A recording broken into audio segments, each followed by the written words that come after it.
Welcome to the Tech Egg. Don't get scrambled. Enjoy the video. In this video, I will show you how to replace the battery in your Toyota Camry key fob. First, gather your essential tools: a small flathead screwdriver and a fresh CR2032 coin cell battery.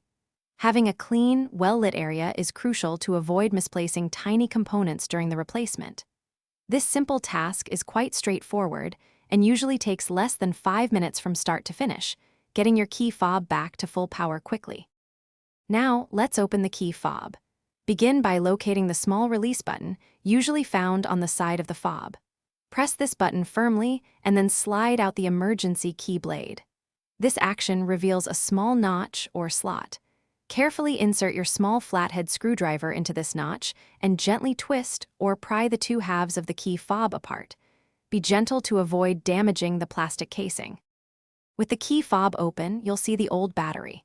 Before removing it, take a moment to observe its orientation, noting which side is facing up. This is typically the positive side. Use your small flathead screwdriver to gently pry out the old CR2032 battery. Now, take your new CR2032 battery and carefully insert it into the compartment, ensuring the positive side, usually marked with a plus sign, is facing upwards, just like the old one. Finally, let's reassemble your key fob. Carefully align the two halves of the key fob casing. Press them firmly together until you hear a distinct click, indicating they are securely fastened.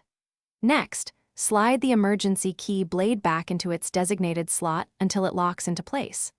Once everything is back together, test your key fob's functions, like locking and unlocking your vehicle's doors, to ensure the new battery is working perfectly. Thanks for watching. Consider subscribing if I helped unscramble your problems.